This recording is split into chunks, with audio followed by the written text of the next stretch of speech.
What is up, my Sabronis? And if you're Cam Dog, a Sabroner. Do you like that? All right, he's Kurt Signetti right now. Kurt Signetti, how do you feel about winning a national championship last night at Indiana, of all places? It was great. But I'm really going to go home, and I'm going to have 2.5 beers because the over-under was 3. It was 5.5, actually. Well, the over-under was like 48.5. The spread was I'm 30. not worried about that. You know, I saw 2 pass interference, 3 roughing the quarterbacks on 1 possession. It was out of control. On the same play, there was 2 roughing the quarterbacks on the same play. They didn't call it one time. Yeah. We'll obviously talk about the Indiana game momentarily. Sure. Of course.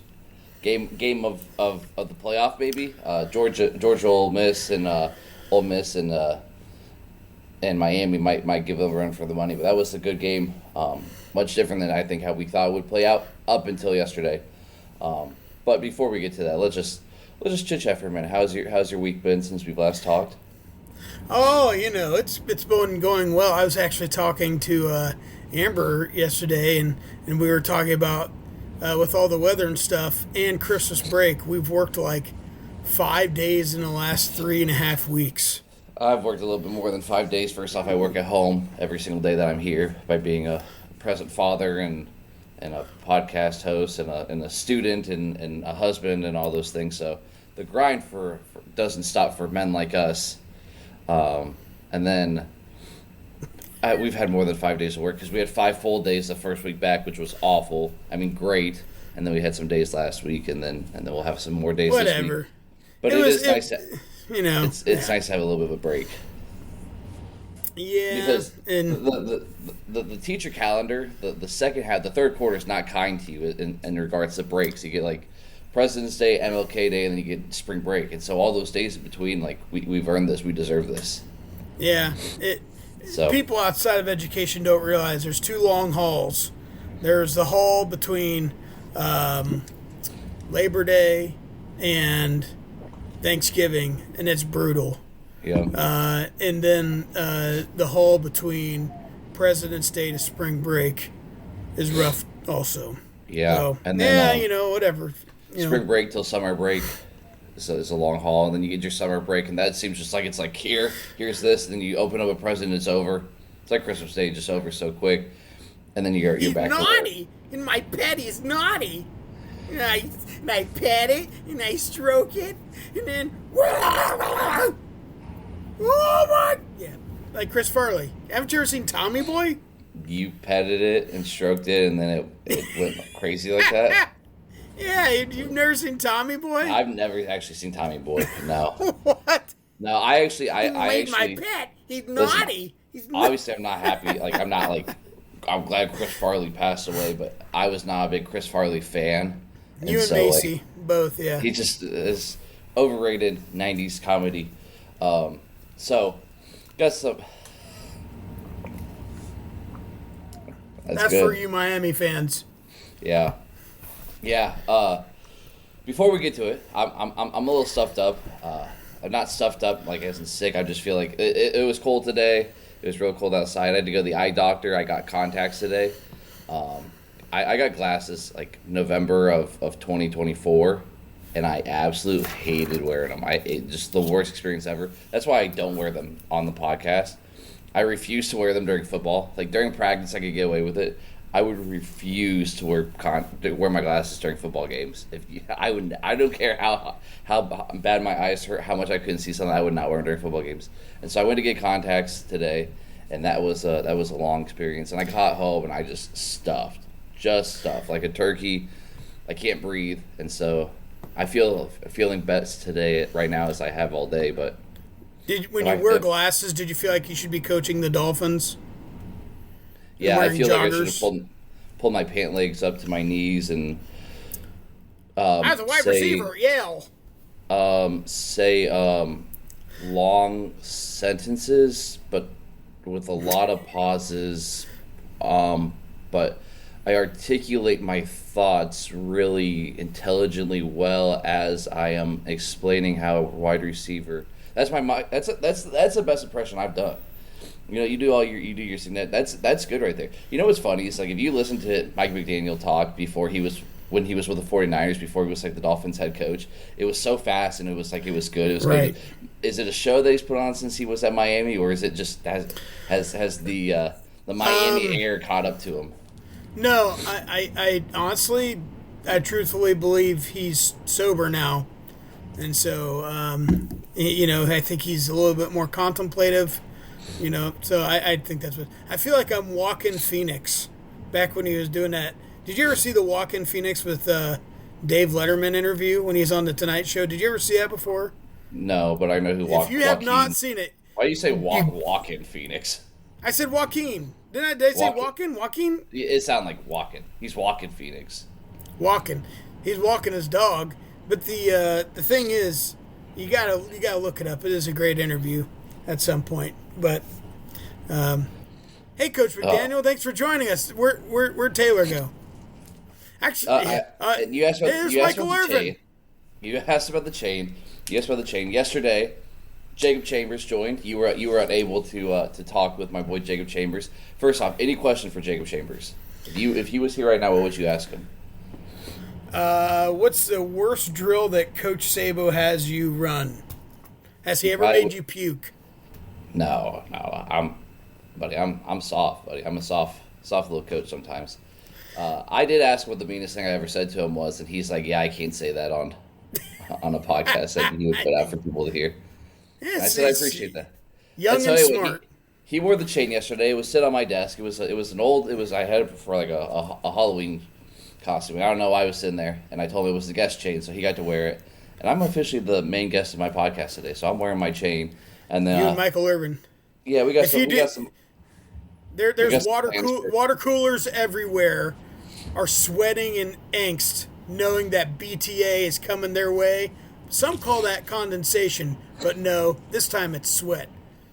SNL had a glue Michael Irvin skit the other night. Did you see it? Oh no, I bet they did though. It's pretty good. It was good. He was like, it was Cam Patterson. He's new this season. I like him. I think he's done a good job. And he's like, I'm getting ready to walk down. I gotta get my way on the 305 to get down to the game tonight. He's there like the game's Monday, Michael. He's like, I'm running. Yeah, bet he is. He's running something. It was really funny. I watched a clip of Ed Reed talking to, it might have been Beck after the game or something. And Ed Reed had one of those big giant hats on. And I hate the hats. I mean, it's like with this big old, it's like, Yeah, I'm not a big fan of the big hats, so. Yeah. That was a thing in Major League Baseball for a while where they were like, how can we keep pitchers safe and making them have hats but had a helmet underneath, and it looks so goofy, but. With your big head, you would need to have a big hat. That is true. All right, let's talk about Indiana-Miami National Championship. It was a great game, and we last week, and to be specifically, I was like, take Indiana minus 20.5. I've doubted them all this time. I'm not doubting them this time. They're going to come out. They're going to destroy Miami. They're gonna Michael Irvin BTA just the entire time, and they did not. And Miami kept it close. Miami fought hard. I mean, it was a first half that only felt it was what was it 10-0 at halftime. Yeah. Whatever it was, it felt so much bigger than what it was, but Miami Correct. kept it close. The running back Fletcher had a really big run in the third quarter that gave Miami some hope and some momentum. And again, it was such a close game the entire time. Even when the scoreboard almost seemed always like it was 10 points for Miami, they kept it much closer than we thought they were going to. But I texted you yesterday during the day. I said, I just have this feeling that Miami's going to win. After picking Indiana all week long, being pro-Miami to every person I talk, or Indiana to every person I talked to, Miami did a good job. They kept it close. Yeah, and I thought, and I had also replied to you, and I was like, man, yeah, I had that feeling too. Just kind of going through the day, and I'm like, it smelled a little bit like, Ohio State, Miami, where it's like, oh, there's a team going in there and has no chance, and all of a sudden they make it a game, and they stick around and hang around. And I kind of felt like that was going to happen I think I texted with you. I said I still think it's going to be a 7 or a 10-point game when it's all said and done. The big thing is the physicality of Miami kept them in the game. That and the fact that the officials decided to allow them to play. Now, when it comes down to it, Indiana is physical, but they are not out of control. Mm-hmm. Miami is both. And so it was one of those things where Indiana is almost like you want to tell Signetti, hey, tell your corners to start beating the crap out of these guys. Go find Beck and knock the crap out of him. And they did that on the last drive where they hit him real hard, right? Yeah. And people were like, whoa, it's so dirty. It's like, no, Miami's been doing that all daggone night. And they finally got a shot on him and they were going to take it. And they called it. I was like, it's one of those deals where it was the right call too. Sure. And the one against Mendoza that everybody was upset about, the RPO that he handed off and he was running. And I'm all for a defensive lineman or a linebacker in that point in time, like making contact with the quarterback. He's trying to deem himself a runner. He's making himself look like a runner. If he has the ball, you would tackle him. But he did with his helmet and speared to the jaw. He got lucky that it didn't get called. Yeah, and that's the thing where it's like, that's the crap where there's rules. There's a reason why we have the rules, and I don't want the refs to be a part of the game. But I also don't want, if I wanted to watch a backyard football game, I would just call like 20 of my friends over and we'd play games in the backyard. You have 20 friends? I would have to play ghost football because I only have 6.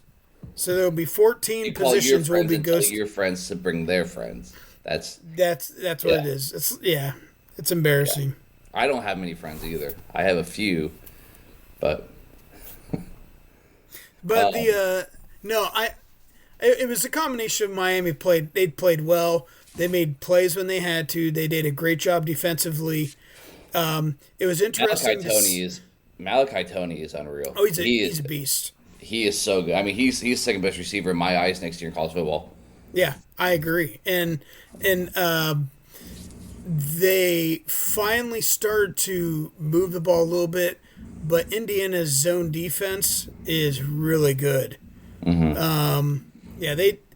It took a while, but yeah, Indiana finally took care of business, man. But when they brought it to within 3 and they went down and they had a chance to go for the first down and end the game and they kicked the field goal, I was like, boy, I really second guessed that, but I'm not getting paid the Signetti money. Well, I mean, the drive before that for Indiana, they're up 3 and he has a chance to kick the field goal to only go 6, and instead he goes for it. And obviously Mendoza has the play of Indiana's. I mean, that's the biggest play in Indiana football history right there. Is that 4th down run that led to a touchdown. And he absolutely got hit hard, man, and he got right up and he celebrated with his teammates.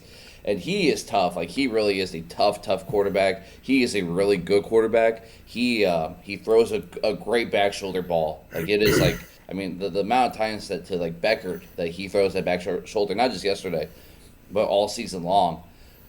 The part of it is going to be real interesting to see how he does in the pros, is because he was so successful this year in that offense because of the RPOs. And it takes a great quarterback to be able to read an RPO consistently and make the right play, which he does a lot. Like, it's easy for a coach to call it. It's really hard for a quarterback to be really good at reading it, making the right read, and doing it consistently. But in the NFL, that's not the play call that is set up for you every single time. And can you just go out there and read a defense then and know this is what, these are my progressions and be able to do it? I don't doubt that he will be able to do it. It's just how good at a level will he be able to in order to be a successful NFL quarterback. But there's no doubt in my mind that he's going to be the first player taken in the draft this year. Like, the Raiders are going to do it, or if the Raiders don't love him, then somebody will trade up for him and take him at 1. He is not a Lamar Jackson. He reminds me a little bit of a young Aaron Rodgers, where he has the ability to move on his feet. He's cerebral. He's tough. And he has some tools but they definitely need to be refined. Yeah. And I'm interested to see what happens with that. Do you want me to do my? Or go ahead. I'll be Mendoza. Go ahead.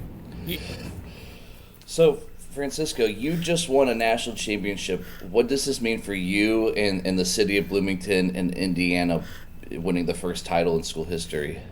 It is fantastic. First of all, I just want to give all the glory to the Lord. It's great. And I'm telling you what, all the guys, all the coaches, from the very beginning of the game to the very end of the game, we were all working together. And Lord willing, we were able to pull this off. We had so much synergy, and we've had synergy the whole year long, from the school administration down to the water boy, and we've all just been together. Those are my guys, and they know I'd go die for them, and they'd die for me. And Coach Signetti, man, he's so great. And oh man, there's just so much synergy that we were running through, and glory be to God. And Signetti, what do you think about Mendoza's comments after the game when he dropped an F-bomb? We're going to work on that. We don't say things like that. I'm going to talk to his mother, and she'll probably promptly wash his mouth out with soap while I drink beers and watch. His brother's leaving. How does that make you feel? Georgia Tech's problem now. Is that all you got? You want me to go Bill Belichick? No, I don't. We don't need Bill Belichick from you. What we were having is a little bit of a game, and he's not here. We're on to 2026. We're on to 2026. Next man up. I don't want to make last night's game about Ohio State, but I watched last night's game, and I just keep thinking to myself, like, how our defense played so well against Indiana, and our offense just didn't want to show up. And then our defense played so well against Miami, and we just didn't want to show up. And it makes me think that then when I watch how Indiana played against the two other teams in between, the Bama and the Oregon in between, how they just were able to explode all over their defense and not let their defense stop them or slow them down at any point. And then same with Miami, how Miami was able to put up points against, Ole Miss and Texas. I guess that was it. Ole Miss and Texas A&M was before us. It's such a long postseason. This calendar's so broken. Oh my God. It just makes me think for Ohio State. Georgia on my mind. It just Ohio State makes me frustrated that we lost this game. And I know the final AP rankings don't really matter. No one really truly cares other than who's the number one team, and the number two team should always be the runner-up. But Ohio State should have been the third final team in the rankings, not a 5. They were clearly the third best team this year, I think, based on how they played against the two teams that ended up making the championship. And if Ohio State was at this point, I think they would have beat either one of them. Honestly, it just a matter of they played their two worst games at the worst time. That's true. Obviously, then we know how Ohio State's roster is next year more than probably other teams, just because that's who we're a fan of. But just looking forward to next season, you don't have to give me a definite 1 through 10. But who are your kind of top 5, top 6, top 7, top 8, top 9, 10 teams going into next year? And kind of, if you want to rank them some way, what would you do, or how would you do it? Top 5 next year in no particular order. Texas, obviously have Manning returning. And they're always going to have a load of talent. Oregon, with Dante Moore returning, is going to be at least a top 5 program. Ohio State will be top 5 de facto. I do think they're going to have some depth issues. They've got athletes, but some of their depth just especially in the defense. The defense. So, I think they'll be a top 5, but we have to be realistic about them next year. Miami has potential. You got to replace Beck, but they've got a lot of guys coming back. The running back's coming back. The wideout number 10 is coming back, Tilden or whatever his name is. So, I mean, they have the tools. They're going to be losing a lot of guys to the NFL, though, with how they made this run. And I tell you what, I mean, I hate to say it, but I think a team that you have to keep an eye on, and I'm interested to see how it works out, is Michigan. Listen, and here's the thing. You say, but I'm telling you, you get him in there, you get winning him in there, and he makes some changes and changes some culture stuff. They've had talent. It's just, think about it. What they've been, 7-4 and stuff with Bush League coaching and a guy that's more worried about boinking a girl than actually doing his job. So now you got a high class, high intellect. I know you and I we're both high on Whittingham. We know the potential that he brings. So I think they're a dark horse next year. But I don't know. Those are my top 5, no particular order, I suppose. Yeah, I just kind of looking through it. Me coming up with, because I was thinking about this yesterday, just looking at all these, because everybody is like way too early predictions, like the game wasn't even played yet. I think that Indiana is going to put themselves as a real contender, and the date came out today. We play them on. It's the only Big Ten game that's released for next season so far. We play them on my buddy's wedding day, and so he's getting married. I'm like, don't worry. It's a big noon kickoff game, so it'll be over by the time that the ceremony starts. You bet it will. Or we just stall it just a little bit, like, hey, I'll be in my seat watching. As soon as it's over, give the thumbs up for her to start coming out, because it'll be right at the edge, right? They're going to be good, and I don't know if they're going to win national championship again next year. I don't know if he can really go back to back at Indiana, but they're the number one team in my eyes until somebody else beats them. I think Texas is number 2. I had Notre Dame at 3. Notre Dame is bringing back a lot of talent too, and Notre Dame, Marcus Freeman is a good coach, man. Marcus Freeman is really good. I can't take them seriously anymore, though. No, I know they made a mockery of our postseason, but at the same time too, like what they did might get some things fixed for what the postseason should be, and not just meaningless bowl games in some capacities of like because they were ranked ahead of Miami the entire time. Miami didn't play and then still jumped them. And I know Ohio State benefited from that in 2014.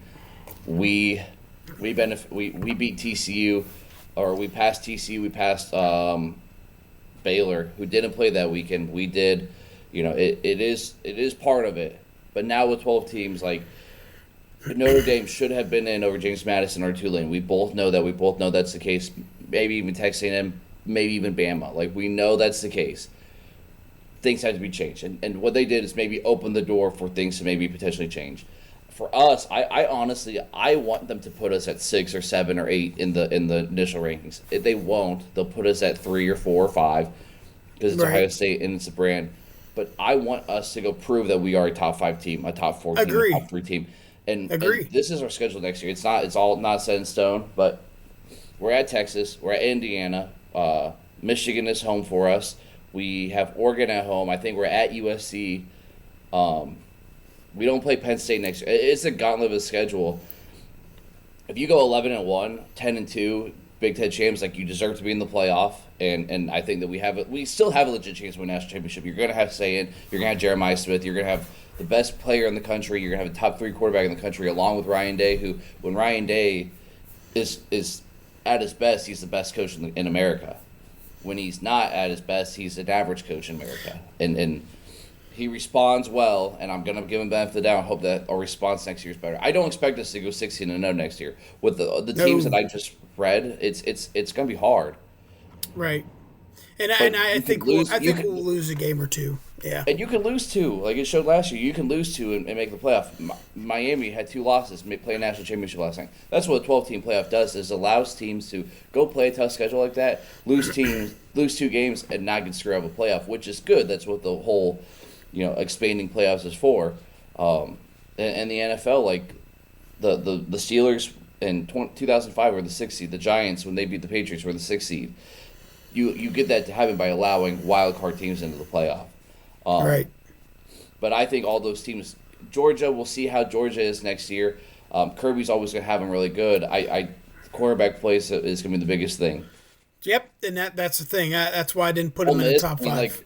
as long as Trinidad Chambliss is there, if he can get, I know the waiver got denied, but if he can get something going and it does go to prove, as long as if Chambliss is there next year, I think Ole Miss is going to win all games. Is Lacey coming back? Yes, I believe so. Well, then I could see them cracking a top 5 as well. Yep. The good thing that helped Ohio State when Jackson said he was coming back for the D line, that was critical. Yep. And so there's some pieces in place. And again, it's not the talent, it's the depth. And so, yeah, man, I'm it is a tough schedule, but I am so over the SEC bias about like, oh, we're so good and it's so hard. You guys are like the Big Ten. You have 6 year 5 in a row. good teams, and then This is 6 year in a row where their preseason rankings, like the number of SEC teams in the preseason rankings, is more than what the final rankings are. Like the final rankings has less teams overall in the conference that are, because they do it. And I hate there should not be any rankings until after the first month. We should not have a number besides your name. But that stuff's important for marketing, and I mean, you got to build excitement for the games and stuff.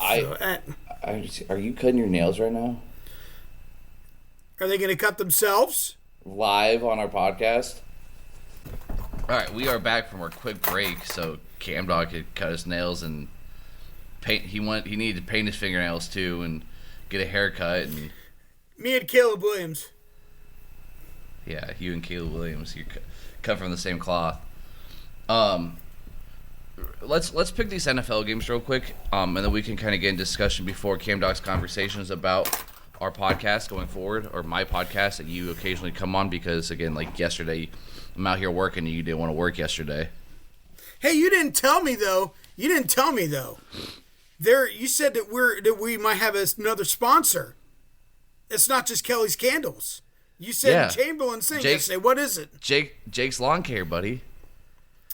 Jake's Lawn Care. He's got his own lawn business. This kid's had his lawn business in 7th grade. Yeah. I heard that. He is so here's the thing. Now that he's like 18 and everything, he can do he can like take care of the weeds, not the weeds in your garden. Yeah, not the Miami weeds, the weeds out of my garden. And we talking about like I like to mow my yard, so I'm not gonna pay Chambers to do it, but I hate doing weeds. So now he can get like certified to like basically through True Green or something. He can get this done, so he can take care of, he can start doing weeds. And if I get 5 to 10 referrals, he said I get free weed care. Hey, so if you're listening on here, go hit up Jake, get them daggone weeds out of your yard, and then when you're at it, you're like, hey, my yard has no weeds. You know what I could really use in my life right now? A vanilla bean candle from Kelly. Go get your daggone candle. Well, Kelly needs to get the candle. I keep telling her, like, hey, I'm giving you got 2 hours, go do the candles. Oh, I'm tired. I have to do work. I have other things to take care of. Like, no, I'm giving you time. Go do it. The candles aren't going to sell themselves. They're certainly not going to make themselves. Go down there and do it. And she doesn't want to, so. Listen, this is not a marriage counseling session. How about them Patriots? Yeah. First off, okay, let's talk about this Patriots game. They played really well. They forced a lot of Houston turnovers. At the same time, too, Stroud had 2 picks that were not his fault. The tight end completely missed on the naked bootleg. That just as soon as Stroud looked up, guys in his face, maybe a bad throw, but you're going to take a 9-yard sack if you don't throw it up. And the second one the one right after that, right through the dude's hands. Gutsy win, though. Like, New England is good. That defense is great. Vrabel's awesome. And the thing is, the Texans still managed to almost make it a game despite literally butchering the first half. Yeah. You know? And then I know people are like, oh, C.J. Stroud, he's just another Ohio State quarterback that can't win the big ones. Oh, an Ohio State quarterback? Tell us, oh, saint of schools. There's like 5 all-time great quarterbacks in the NFL right now. and they're not all from the same school. It's just he's still a good quarterback. He just had a bad Stroud game. had a really good rookie year. He had a sophomore slump, and then had a really hard first half of the junior year. But the back half of this year, they won 10 games in a row. Yeah, and that's not without good quarterback play. Yeah. And then the Denver Bills game. I am not a Bills fan by any means. I am more. I'll be honest, as a Steelers fan who has lost to both Denver and the Patriots in the playoffs, I've seen both those teams beat me. Demaryius Thomas went 75 yards on us in overtime on the first play of overtime with Tim Tebow. Like, I will always be very anti-Denver.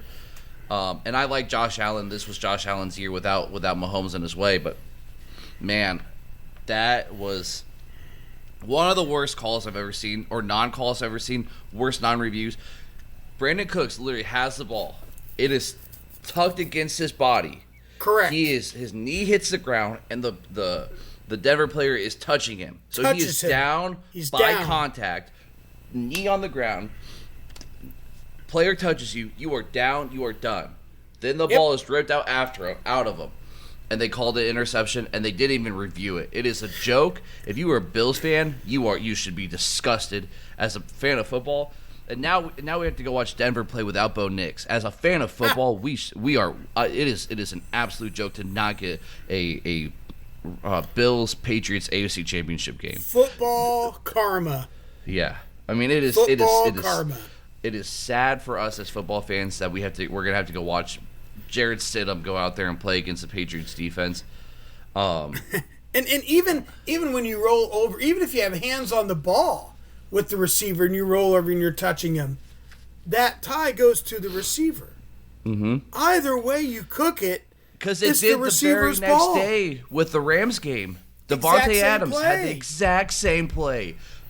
Has it, touches, has contact with the player, rolls, and it comes out, and it comes out. But they called it down. They said he was down, and there's no need to review. It's an absolute joke. I mean, it is a travesty of a call. Do you think the NFL has Tim Donaghy's in it, like the NBA? I'm telling you what, man. Because here's the thing. The NFL's got a problem, a big problem. It'd be one thing, okay, you made a bad call. Those happen. That's okay. That's a part of officiating. It's human. But then you didn't replay it. You didn't look at it again. And then the Bills called timeout to allow the NFL to look at it again, and they still didn't look at it. It's like, it was so it was obvious. It was like, oh, the game's rigged. And so all these people who are always like, oh, the NFL is rigged. And people are like, oh, no, you can't re-rig it. Oh, you can't. There's no bull crap. We just saw it on Saturday. I want to believe that it's not rigged. I want to believe it with every single core of me. That makes it hard, though. Every part of me, I want to believe that the sport is not rigged and that it was just truly a bad, awful call. And I think that's what it was. I think that there are some refs that I don't want to think that are part of gambling schemes. I want to think that some refs are biased. Do you remember Mike Inger? Mm-hmm. Mike Inger, he's talking to me and another teacher one day during a very rigorous PD day, or one of those end of the quarter days where we were really working hard. And he came in, he was having a chat with us. He said that his grandfather or his uncle or his great uncle or somebody in his family was an NFL ref for a good amount of time. Yeah. And we were kind of asking him, like, what is that like for him in regards to, like, you know, just the relationship with players? Has it changed anything? He goes, oh, yeah. Like, certain refs know that certain quarterbacks are going to, the way that they speak to them, the way that they treat them, and you have them for many games in a season, many games over a career, that if a guy is nice to you, just like any other person in any other job, you're going to tend to be a little bit more. Think about, like, in the classroom, kids that might not be the best student, but they are kind to you. They come in, they do what they're supposed to do. They act right. They ask for help. When they're like, "Hey, Mr. Cameron, I'm sitting at this grade. Can you help me out a little bit?" You're gonna be like, "Yeah, well, let's take care of it. Let's do something." But if you got that turd that's at a 79%, he came and he was rude to you, never looked you in your face, spit at your face, said mean words to you, said mean things behind your back, and you know those things, like, are you going to be as willing to help the kid out? Like, as humans, we're not going to. And so I think that I think that's the case with refs, and I just want to hope, and I really want to believe that was just a bad call, and that there was nobody at the top that is willing to change it because of the backlash of they changed it. Correct, and they were afraid to do that in Denver for their home game, being the 1 seed. But fortunately, football karma had its way. Unfortunately for the fans, now we have to watch a probable blowout, or blowout meaning 10 to 17 points. Buffalo, Seattle Super Bowl, Buffalo, Rams Super Bowl. I mean, I know Buffalo was tough to get through the Patriots, but I would think that the Bills would, because again, this is the year for them to get to the playoffs and do it. I'm sick as a fan of football. I wanted a great AFC Championship game. Now we're gonna get a New England Super Bowl against one of those two teams. You got to give it to the Bills though, and I picked the Broncos, if you remember, because I said the Bills were so dilapidated on wideouts, and they were, but they made do. They had a good strong run game. Great quarterback runs, great quarterback plays. They did enough. The defense did enough, and they had one nice long play, and it just got butchered. And so, do I think the Bills would beat the Patriots as good as that defense is? I don't think it would be. I think the Patriots are going to win either way at this point. Watching them we've got a better on game. Sunday, I think we would have a better game. Correct. Yes, and so that's the way it goes. I hate the Rams. I hate everything Los Angeles. I hate the Dodgers. I hate Los Angeles. I hate the Dodgers, and I hate the Rams, and I hate Los Angeles. What about the Dodgers? Do you like the Dodgers? Dude, I freaking hate the Dodgers. All they do is they're the modern day Yankees, and no one likes them except these little bratty kids who are like, Shohei Ohtani, I love Shohei Ohtani, he's so good. Bunch of I'm not a big baseball.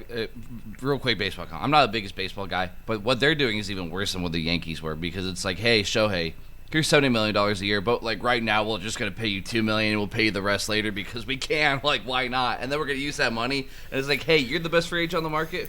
Why don't you come here for $65 million? Why? Turner, because we man, can. it's just bad. Yeah, it's bad. It's bad for a sport. I just hate LA, and that's the thing. It's gonna kill baseball.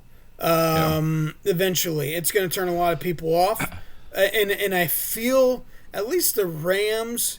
I'm tired of them. Maybe it's the residual angst because I think the Bengals should have won. But man, I'm just tired of the Rams. They're one of those teams where I'm tired of them winning. Yeah, I don't hate the Rams. Like, they're not a team that I actively root against. I like McVay. I think McVay's a great coach. I like watching his offense, and I like Stafford. I'm a big Matt Stafford fan. Do you know that I met Matt Stafford once? In the bathroom? No, at a football camp. When my dad lived in Utah, he was stationed out in Utah. Matt Stafford came and did a football camp for the military families. My younger brother got to be part of it, and so I got to take a picture with Matt Stafford. Toss the pigskin around a little bit. Me and him just tossing the leather back and forth. Was this pre-Georgia days, or was this in an NFL days? He was with the Lions. I was a teenager. I mean, I probably would have been a freshman in high school, sophomore in high school. I'm pretty sure either I was wearing a fanny pack or he was. One of us was, I think. I do remember the shirt I was wearing. Did you have suntan lotion? No, it was indoors. It was an indoor facility. But I shook his hand, took a picture with him, said thank you, and just like, hey kid. Hey, Mean Joe Green. Yeah, the Mean Joe Green commercial. Yeah. So instead of Coke, why would you carry around a fanny pack? Why would you be wearing a fanny pack as a high school freshman? And I'm telling you, I think he was wearing it. Well, if he's allowed to, I mean, he's Matthew Stafford, right? Yeah, but he was Detroit. It was Lions Stafford at the time, so like. Yeah, but he's an NFL quarterback. Yeah. Okay. How many professional quarterbacks do you know? Just Matthew Stafford. And you don't even really know him. Yeah, you played catch with him. Yeah. I doubt we even played catch. I did meet him. I'll send you the picture, but I don't know if we even played catch. He coached my brother up. I know a few. Who? But I know Stan Jackson and Trevor Harris. He was in the NFL for a couple years, but then he won the Grey Cup. So, yeah, actually, I text with Trevor every once in a while, but he's a great guy. Think very highly. Great family. Yeah. But, it's interesting. Those guys, they're what they can do and get away with. It's outlaw Cam Newton. Yeah, well, you can wear a fanny pack. You get away with it. You could get away with murder and get away with it if you're O.J. Simpson. I mean, there's Ray Lewis. Ray Lewis was killing it on the sideline. Yeah. If you lose this game, I'm going to kill you later. Yeah, Michael Irvin, Lawrence Taylor. I mean, they got away with a lot of things.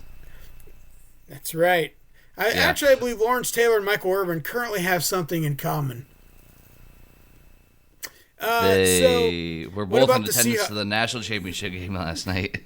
That's right. Seahawks. What do you think about the Seahawks? That game, I'm excited. We got like the game of the year a few weeks ago. That Thursday night football game between the Seahawks and Rams in Seattle. That was a great game. Puka had game of his life. Matt Stafford played really well. JSN scored a touchdown right at the very end, and then obviously the Rams go down. They get their two. No, Seattle won it.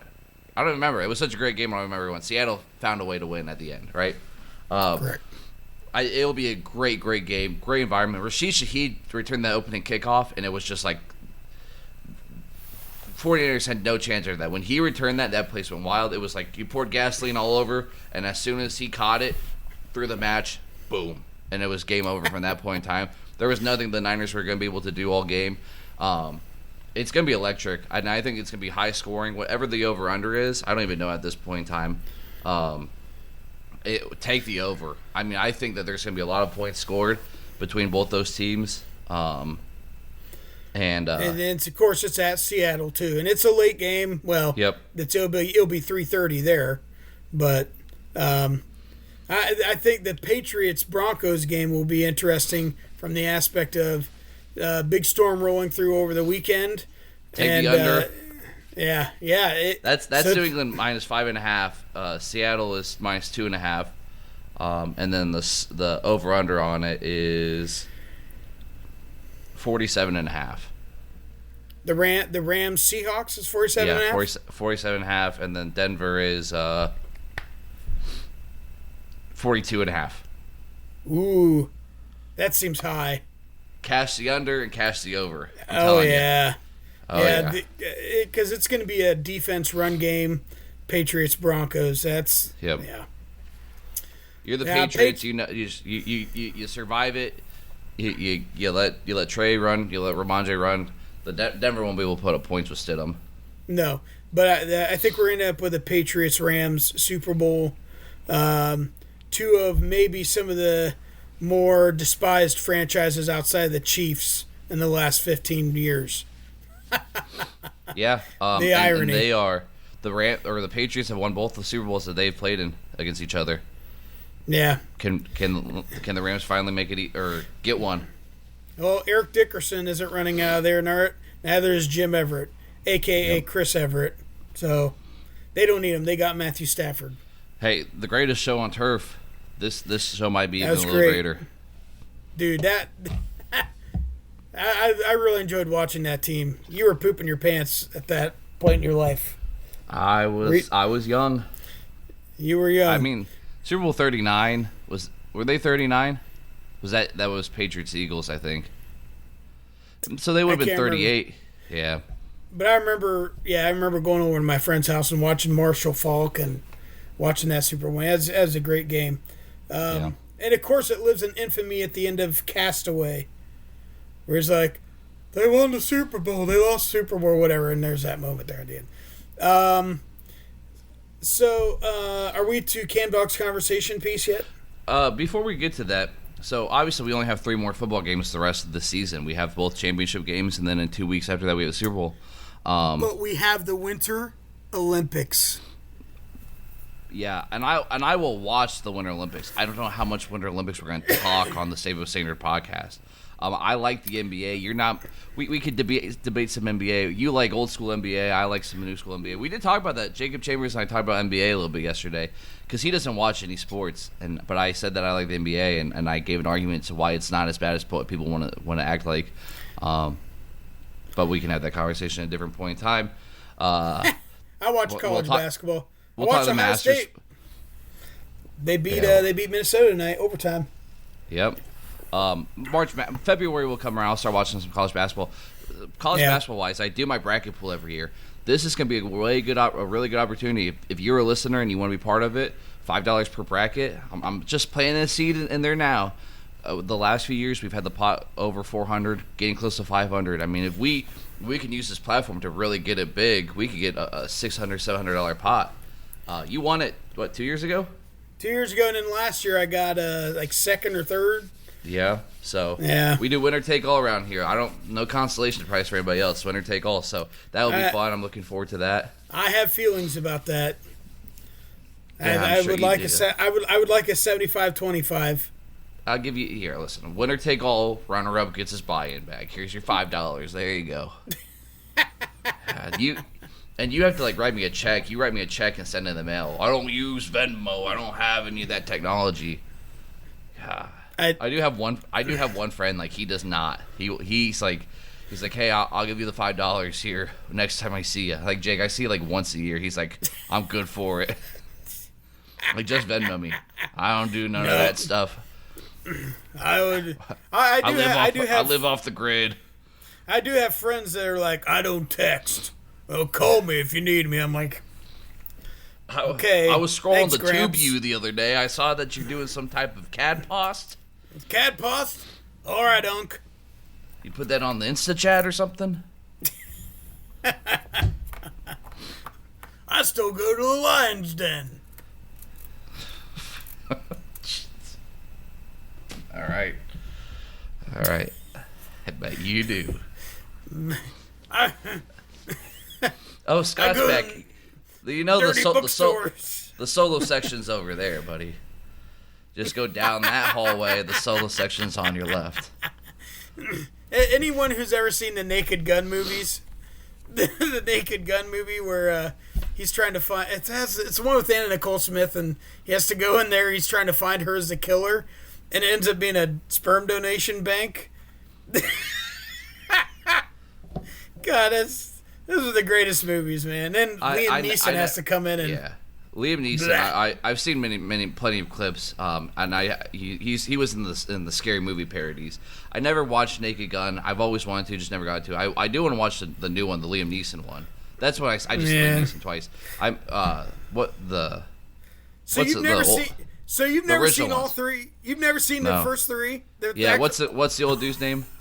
Liam Neeson, or not Leslie Nielsen. Yeah, Oh my god! But I've seen the and Scary Movie. He's hilarious. He plays the president in Scary Movie 3. Yes. He's hilarious. He's so funny. Police Squad.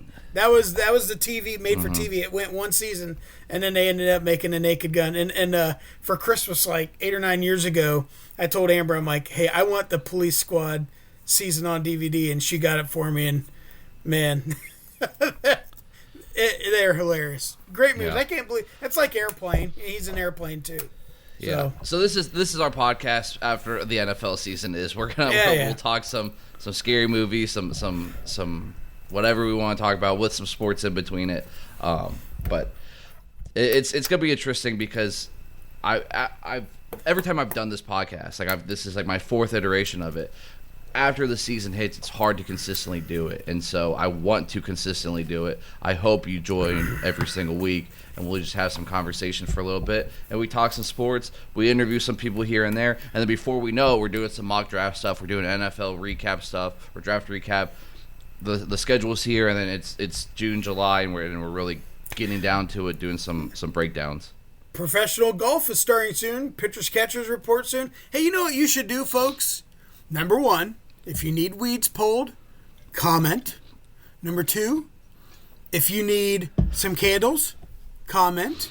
And number 3, if you have any questions for us, but are not necessarily in certain different types of natures, but just general questions, maybe conversation pieces or sports questions. Comment and we can talk about them. We could say your name or you could be anonymous if you want. No, and we're gonna do a call-in show eventually. I was thinking about like on I got a buddy on Facebook. Mr. Will Haymar. He wants to join in. He's commented. I've told him like the timing's gonna come. We'll do a call-in show, and Will, I know you'll be the first one in. I got some people that I think that would. A former student of yours saw the TikTok today for the first time, Miss Audrey Fiesel, and she's like, "What I gotta do? Hop on the pod." So Audrey is a wonderful human being. Yeah, and I'm sure she could come on here and debate some sports with the best of them. Yeah, I think very highly of her. She's a wonderful person. So we'll have to send her the Riverside link here soon. She can join on. She can debate you. So, all right, Cam Dog's conversation and then we'll end this. Oh yeah. All right. Okay. So did you actually come prepared this time? Because I said to you last week, I said you don't even like prepare for our show. You didn't like my sandwich bowl? No, I did not. Because you gave me a bunch of plain sandwiches. Would you rather eat a cracker? Would you rather eat a cracker or drywall? Drywall you can cut easier. No. Okay, we're at the end of college football, so we're just gonna do this. What is the best and the worst college football, or it could be in general, because some schools have slight differences, mascot? The best mascot? Best mascot. And don't say Ohio State. That's so cliche. Well, it's obviously Brutus. No, don't It's obviously do Brutus. that. It's you're just unique. running. No, you're running unique. to that. Okay. All right, not Brutus. You're running to that. I really like. Best one. You know, there's something about Coastal Carolina and their little rooster and the blue rooster on the teal. Yeah. If you're South Carolina, like when Pat McAfee and they were there last year, and he said he's Mayor Cocktown. Like, how awesome is that, right? Yeah. There's just some though that are like the Boise State Broncos. And does he go to the Lions Den as well? McAfee, I'm gonna have to guess so, but he's probably not gonna see you in the solo section. The Boise State Broncos, like that's such a cool looking Bronco, with the blue turf and everything. And I've always been a little bit biased to the Boise State Broncos, living in Idaho for a few years as a young kid. I don't know, that's a question that I got. You like Pistol Pete over at Oklahoma State? That is a good one. See, like when you're just doing logos though, like what's like Auburn? I really like Auburn's AU. Like it's such a clean cut AU together. I like that. Yeah, but I'm talking about mascots. Mascot. Yeah, mascot. Not daggone eagle flying across. Sorry. But see, the Eagle's cool. It is cool. I like the Eagle. Bevo's overrated. Uga is overrated. You know it's also overrated? The Stanford tree. Hold on. We're still on the best. So who's the best? I know. Stanford tree is overrated. That's where we will disagree. That was going to be my number one. The Stanford Cardinal tree. Yes. No. How do you not love that thing? It's like a Charlie Brown. It's like a 4-year-old painted a Christmas tree, and they turn it into a mascot, and it just runs around like a stupid plant. No. How can you not love that? Syracuse is orange. Are you serious? I like the orange. I believe there's some cognitive dissonance and bias towards orange, the color orange. Are you sure? Orange is a good accent color. What can I say? I like orange. I like orange as an accent color. So you're going with the Syracuse orange. I guess if I can't pick Brutus, like even though I was an Ohio State fan, pick Brutus. Because what is he? He's a big nut.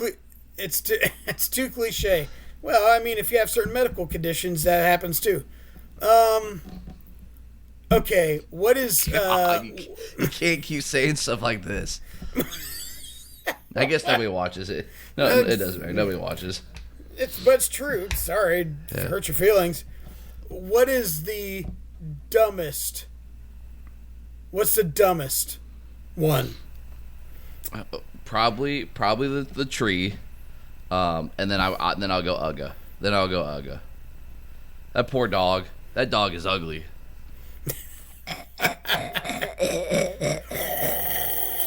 And it lives better lives than we do. I mean, it's a dog that gets to live a better life than we do. So, yeah, Ugga is the worst. You know, I've one thing I've Alabama's elephant. Why? Yeah, because are you serious? You don't know why? The herd of elephants? The article from like the 1930s or whatever? No, I know the history of it, but I still don't like it. Like, you're the Crimson Tide. Like, you wash clothes.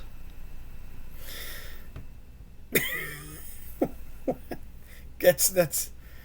Are you sure you're a science teacher and you don't know what Crimson Tide is? Anyways, I tell you the one that I've never quite understood the love for, and I think it's kind of corny, is the Conestoga wagon at Oklahoma. Yeah. But the Boomer Sooner thing. I've never understood the infat. It's neat. And people are, oh, here comes the Conestoga wagon. It's like, I just never, I don't know. There's something about that. A cool one is USC and the Trojan that comes out and he takes the sword. My dad's going to disown me now that I did that, by the way. Yeah. He hates USC. The university Your dad spoiled children. disowned you a long time ago. It's like, get this kid off my will. Yeah. Here, take this house and stop talking to me. But I think maybe the one that's never made sense to me is a Hoosier. What is a Hoosier? I don't know. I know that when I was at the game last year, when the one that Caleb Downs returned his touchdown at, and I kept going, losers, losers. It didn't catch on. I was like, guys, this is genius. Like, this is genius. That was Real good. Man of genius. Yeah, nobody appreciated it. So my brain is a genius, and nobody appreciated it. I'm surprised the University of Minnesota has not sued Buc-ee's for stealing their mascot. Yeah, Golden Gopher. See, I like when you take Golden and you put it in front of things. Like, imagine we were the Ohio State Golden Buckeyes. I like Golden. Gold is cool. Yeah, Hoosiers, so and then a Wolverine. The golden testicles, because we have a giant nut? Yeah, Wolverine is so lame. So lame. A Wolverine. Whoa. Wow. You just didn't like the movie, did you? Wolverines! Yeah. No. Yeah. You are probably a Russian or North Korean operative. Mm-hmm. Right now you look Russian. Vladiput. Nah, Oh, hey, I meant to ask you this earlier. So now that, the season's come and gone, would you rather watch your NFL team win a Super Bowl or your favorite college team win a national championship? College team win a national championship. And I agree with you. And I'm gonna tell you why I think you and I are the same way. Because I think if you ask Browns fans, they would say win the Super Bowl. Right. Sorry, Browns a little bit different because they obviously never won it. But for us, it's like you're a Packers fan. You don't have a lot of Packers fans around you. I'm a Steelers fan. There are some, but like most people I associate.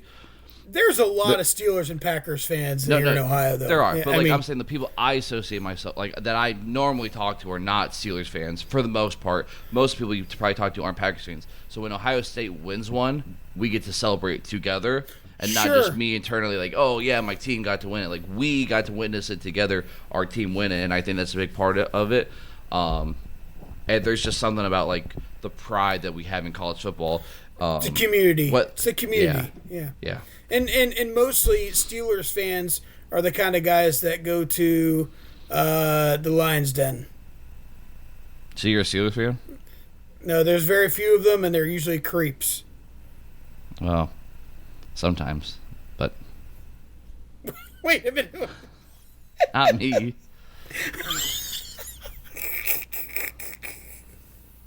You're the one that's talked about going Lions in 4 times in his podcast. Listen, it gets hilarious. I drive by it every day. You are a frequent flyer there at this point in time. I drive by it every day. You're like, can you? I'm here. Can you get my punch card? And they're like, click, click. You know, the 10th item, I drive by there every day, and I just kind of drive by and I'm like, they must be really disappointed in themselves. And then you walk it and you drive by after work and you pull in the driveway and you're like, I'm really disappointed in myself. Me and Leslie Nielsen. Amber checks your location and she's like, not again. What did you spend for $757 at the Lion's Den? None of your business. $757, maybe an airplane. This podcast, this episode has gone. It's gone downhill. Nowhere. It's gone nowhere. That is why no one's listening or watching. This is stupid stuff. Yeah. But this is the stuff that people love, though. You know? This is what we're going to talk about for the next 6 months until football is back. God, I miss it already. I miss college football already. I miss it. And in the near future, we definitely have to have a conversation about how the sport needs what to fix it. There's a lot of problems, and we got to fix it. So that will be our job that we do. If you were a college football commissioner, what would you do? Yep, commissioner for a year. How would you change it? How would you set it up for life afterwards? So, anything else for the good of the order? I think we have talked about more than what we were supposed to talk about tonight. Absolutely. All right. Well, Jamal Williams is going to take us out in a second, but before you do that, let's see if you know this. Ancestors protect me. Yeah, it's that stupid movie you always like. Oh, yeah, you do remember, but you don't know it. Hey, Carson Frankhouse, ho-ho, that's for you. You guys, if you watched it, you got to tell me. You know it. Comment it. All right, Jamal, hit it. Because if you go piss like a puppy, stay on the porch and let the big dogs eat.